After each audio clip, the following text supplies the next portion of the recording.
If you have an interest in horses and love learning more about horses, the horse industry, teaching, or even managing your own horse business, then you're in the right place. We would love you to join us on our mission, which is to improve the lives of horses around the world through the education of riders, handlers, and trainers. So get comfortable, listen in, and enjoy. Today's chat's been sponsored by Online Horse College.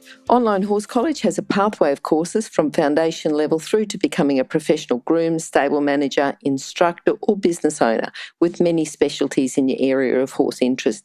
If you'd like to learn more about horses and receive a government accredited qualification that's internationally recognised, then please go to onlinehorsecollege.com.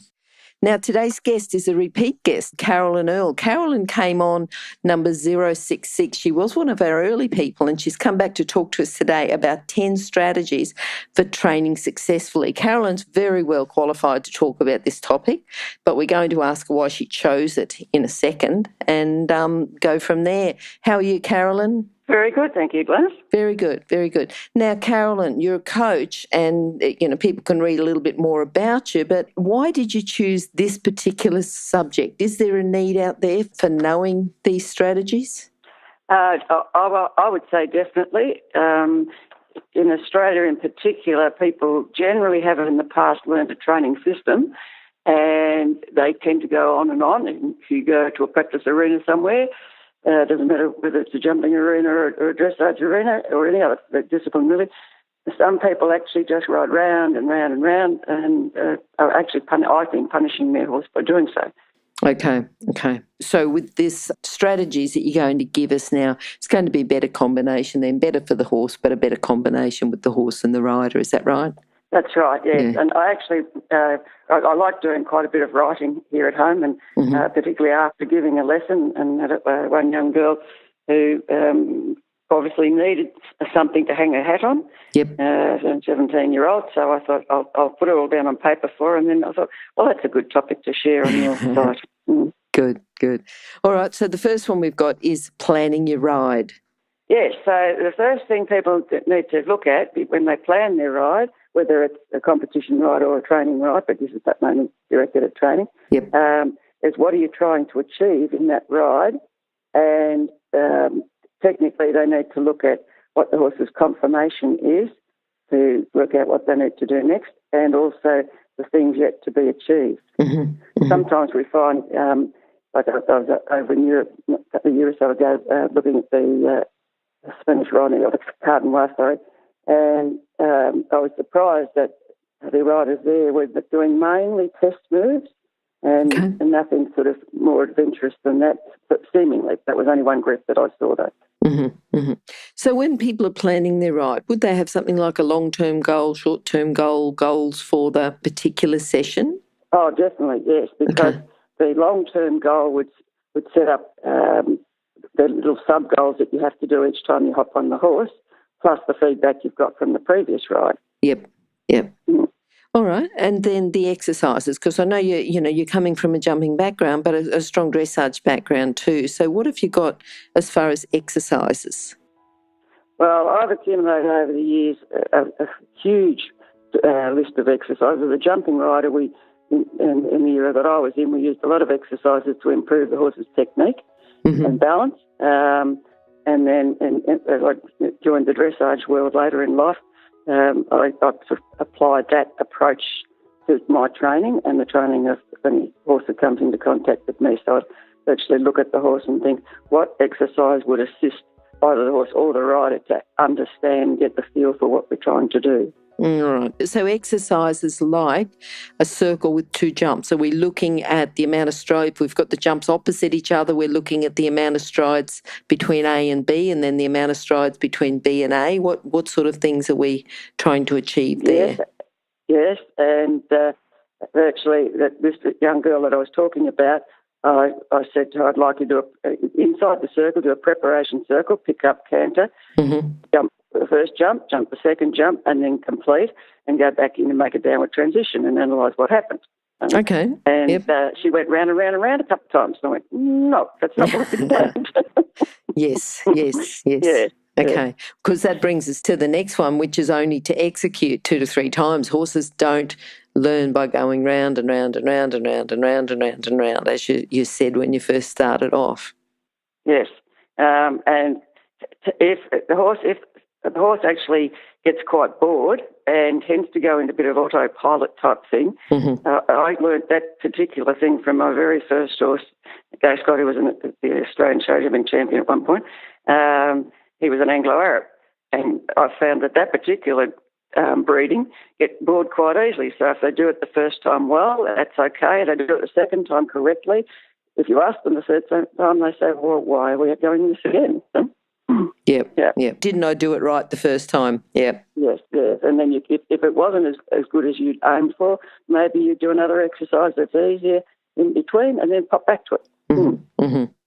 All right, now the next one's ride the line. Now, ride the line, we're sort of coming from show jumping, from dressage, from anything. If you're out on a trail and you're going through a few trees, you want to be able to ride the line and turn the horse to go between the trees where it's going to fit between you and the horse. It's not something that you do sometimes, but it's something that you do all the time, isn't it?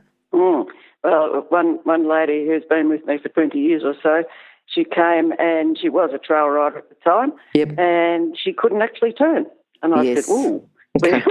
we better give you some more skills so that you actually got a bit more control over your horse and plan exactly where you are going to go and at what speed and those sort of things." Yes.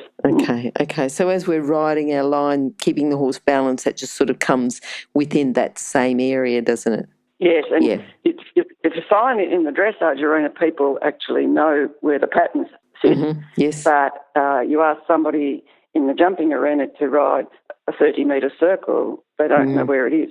Yep. And if they actually, the coach says to them, let's go out and do this particular exercise, they don't plan where they'll start, where they'll leave the start and then execute it, and then where they'll finish, and then come back to the coach and chat about it. All right. Now, one thing that you have sort of briefly talked about before is rewarding the horse. So how do we reward the horse? What's the best way? Well, the most obvious way is to cease the exercise. So, by actually stopping, the horse knows that it's achieved the goal. Yep. Or if it's only achieved part of it, that as a trainer of a horse, you should be quite accepting of that, and then train on the next day to achieve a bit more of that goal. Saying something like a noise or good boy or whatever is quite useful. I sadly taught one horse to jump on the lunge for his gymnastic benefit. He had terrible conformation. And I'd say good boy and change the jump and give him a pat. So when I started to train walk to canter, I said good boy and he stopped. Yes, okay. Yes, okay. Yeah, so the other type of rewards are a scratch or a pat. Or you could allow a horse to stretch or prove one rein or both or go to 2-point seat, whatever, just get off his back if you're a dressage rider, as a reward, and just play for a moment. Okay.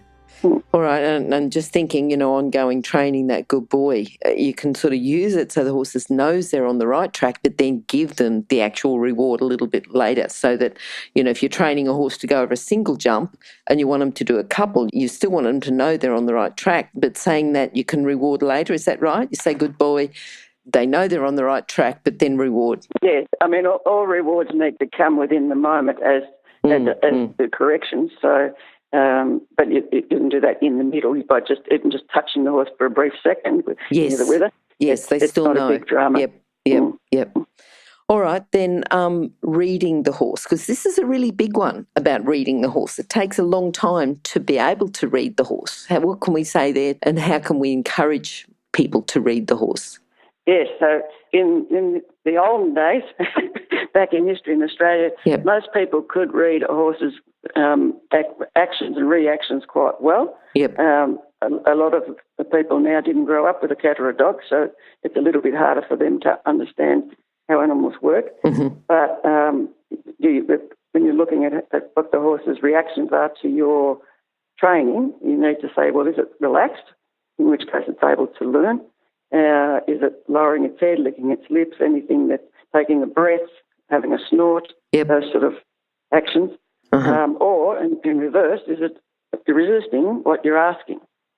Yes, yes. Well, that would be, assessing, because that's still feedback from them, isn't it? That's our next point, is if something's a problem, you've got to be able to read the horse, but you've also got to assess and look at the resistance, I suppose.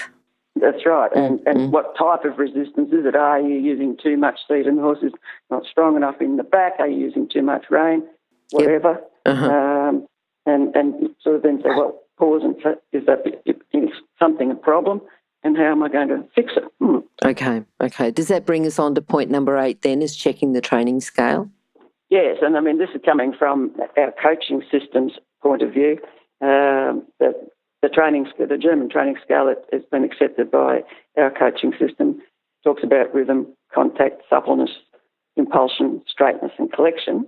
So one of those issues may stand out as the cause for the resistance to the training exercise you've chosen or the aids that you've given. All right. So if there is a problem, you've talked earlier about just doing it once or doing it, and then if it's a problem, going back and checking the training scale, doing an easier exercise. Is that what the next one is? Number 9, change your plan. So if there is a problem, yeah. Yes. Don't continue on and try desperately for 20 repetitions to get something that's not working to work. Yep. So you've got to think, I've got to go sideways from here for a moment, even if you forget about 3 of the things that you'd aimed towards, or 3 of the criteria of that particular thing. Yes. Horse might leave the ground and leave one leg hanging, but if he's leaving the ground and that's the first thing to achieve, then that's good. All right, say we've gone back, we've checked our training scale, we're trying to read the horse, we're trying to reward the horse at the right time, keep them balanced, do the right exercises, and we're still having problems. What should we do there? We still haven't solved the problem that we've got, or if there's something there that we've gone back, we've used the strategies, but we still can't figure it out.